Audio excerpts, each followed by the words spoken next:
Still looking at me.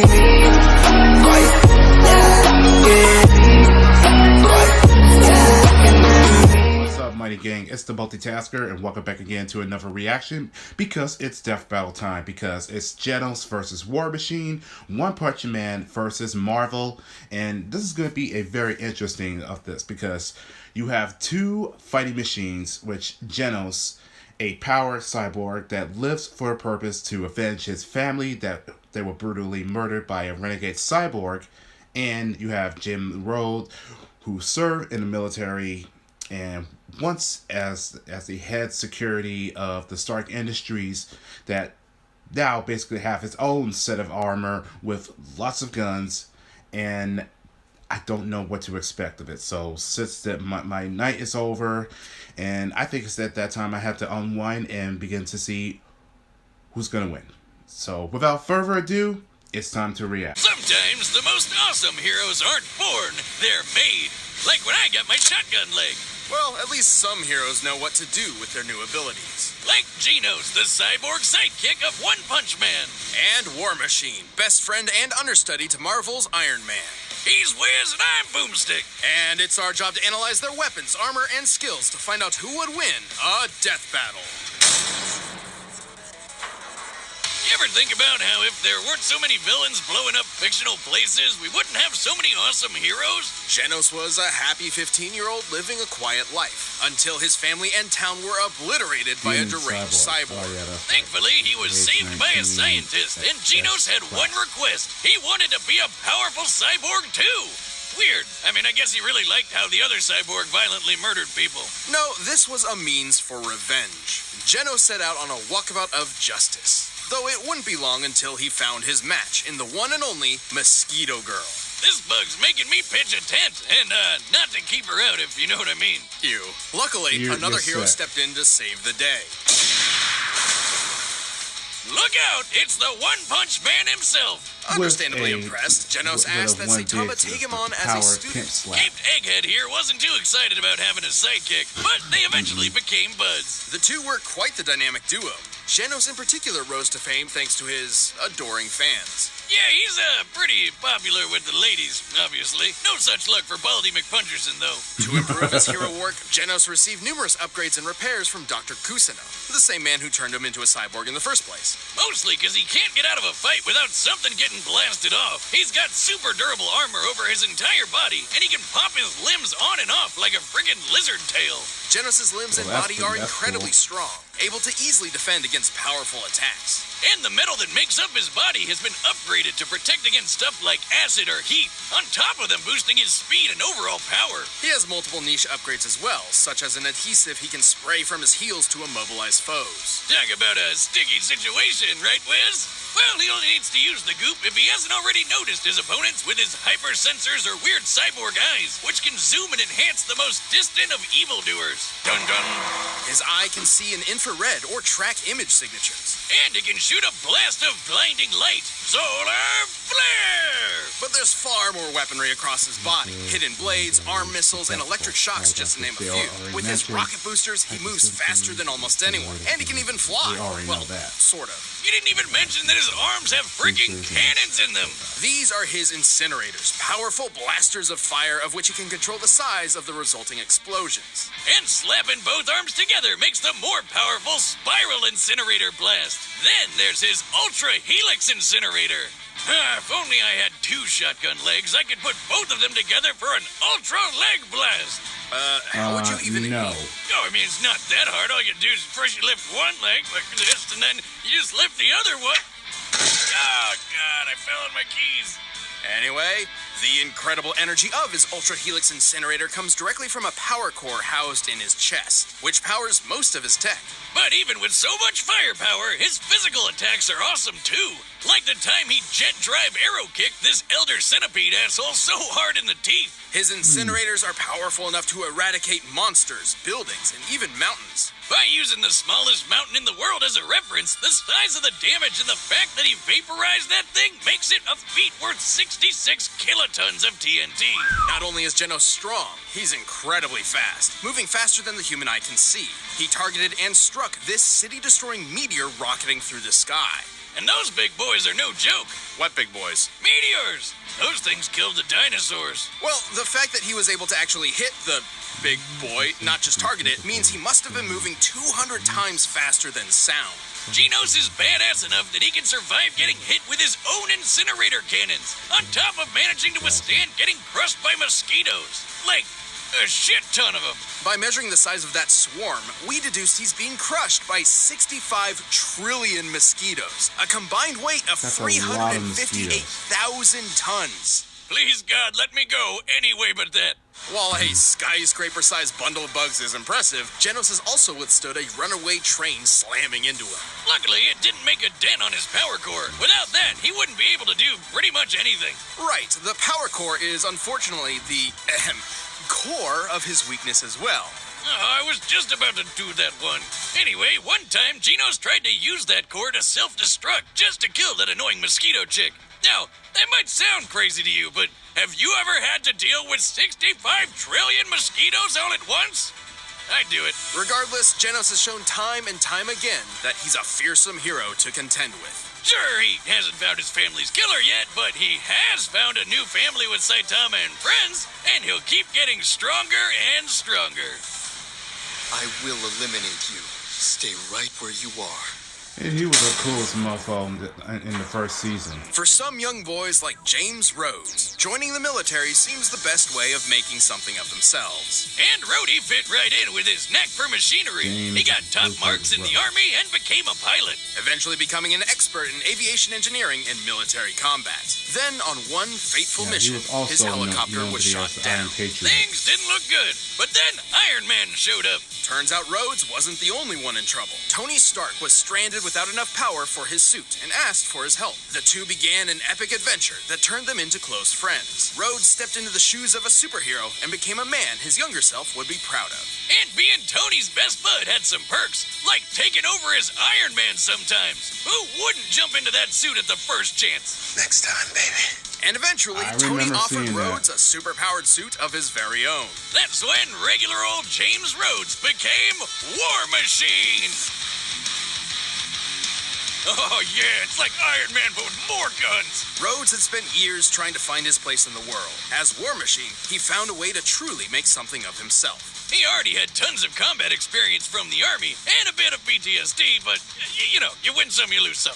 He can do way more anyway. He is a multi-talented badass. Tony has provided Rhodes with multiple War Machine suits throughout the years, each improving upon the one before it. Oh, and these babies are a beautiful piece of work. Just look at all those weapons! The suit is a specialized variation of the typical Iron Man armor, focusing more on firepower than tactics and maneuverability. Clearly, its alloy is composed of titanium and vibranium. Hey, like Captain America's shield. Which means it's both extremely durable and light enough to fly at incredible speeds. Very important given the computers, life support systems, and other devices housed within the unit. That's not even talking about what Rhodey fights with. His fine-tuned ride's got repulsor rays and a unibeam in the chest. And did I mention guns, and more guns? Get a look at that! Machine guns, Gatling guns, laser guns, flamethrowers, the works! The suit can generate electromagnetic pulses, particle beams, and even drain energy from opponents. Ah, this baby's so sweet, I felt inspired to upgrade some of my own arsenal.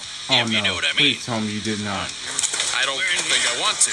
I got a new gun! The hell? It was white when I bought it, but I accidentally washed it with my hat. So obviously, I'm pretty hyped about the guns, but the armor has a lot of really cool other things too.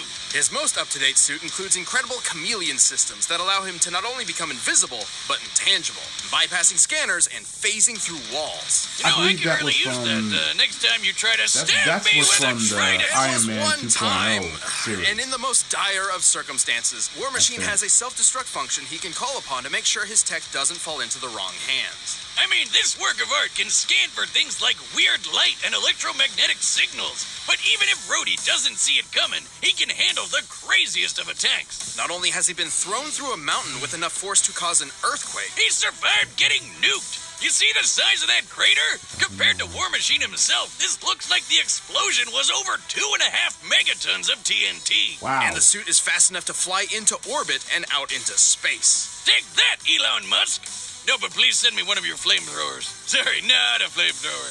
I see you. Given how it only takes War Machine about 10 seconds to exit the planet's orbit, and measuring the distance he's traveled, this puts him at flying speeds over Mach 620. And while he may be speedy, Rhodey's also strong enough for his hits to be the first and last. He's lifted cars, thrown tanks, and tossed a dude so hard he destroyed a spaceship. Not to mention the fact that Tony created the War Machine suit to be on par with his own Iron Man suits. And remember, Rhodey even acted as Iron Man for a while, so plenty of what Tony can do, he can do too, including the time Tony blew up a massive rock the size of Manhattan. Of course, everything he's experienced as a superhero and in the army hasn't exactly been the best for his mental state, which has unfortunately left him with pretty drastic cases of PTSD and survivor's guilt, even sometimes feeling he's not worthy of the high-tech armor he wears. But he'll push past it to rescue his friends as well as the rest of mankind. Time and time again, Rhodey's proven that Tony isn't the only armored Avenger. Also, did I mention the guns? While being inside of his armor numerous times. All right, the combatants are set, and we've run the data through all possibilities. But first, we'll tell you about him so you don't end up looking like one bunch. Alright, gonna make a little guess. I'm gonna go with Genos, just for the sake of it. Never a data myself, huh?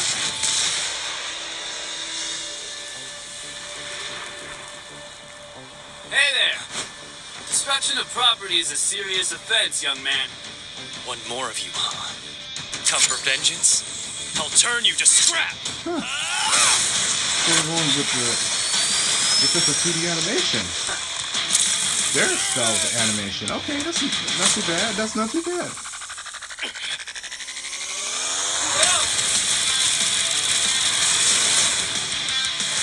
Alright, let's get it. A little hot-headed, are we?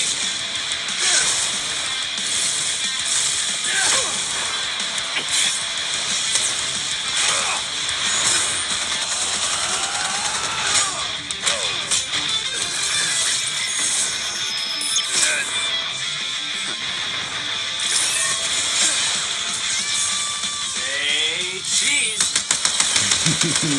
Say cheese.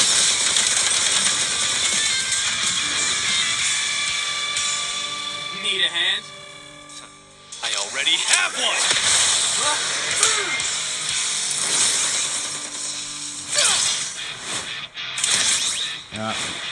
Really tactical. I don't fall apart that easy. Woo! Get burned.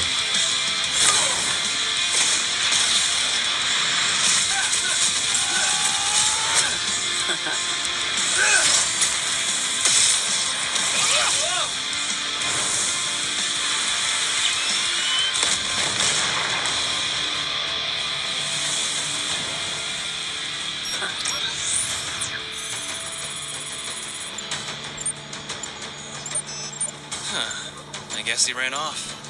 That suit was ugly anyway. Ugly! This is my Sunday best!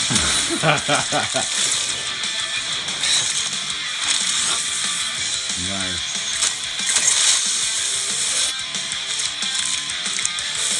Yeah, he's not going anywhere.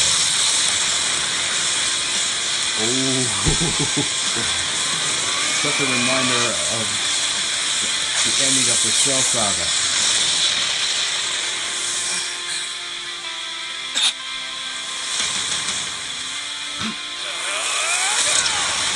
I don't think it's not going to work this time.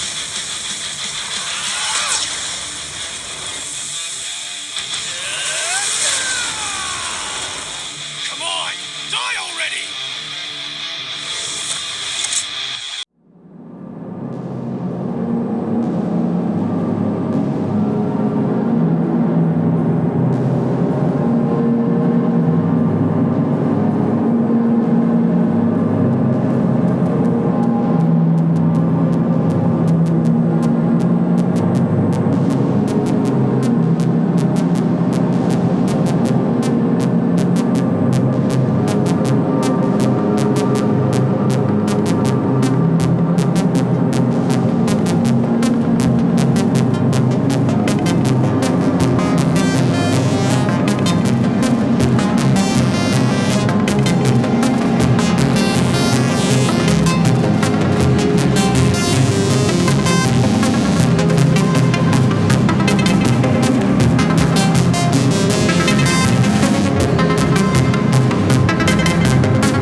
he can have than what Genos can ever do.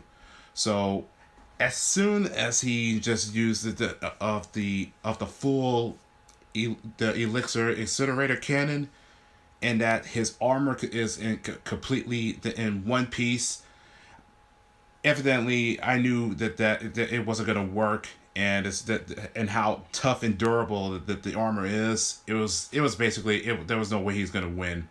It was a done deal, and he had the upper hand. So it was a decent fight, and I will give a little say to that. This is the first time we get to see of the Death Battle's animation that is 2D. So that was not too bad. So that's a first. Well, I guess that's all I got to say. So good fight.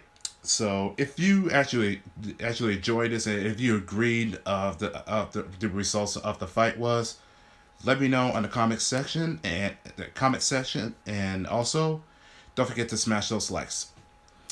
And as always, I'll catch y'all in the next video. So good night, everyone, and Money Adventure signing out. I gotta get back and get some sleep.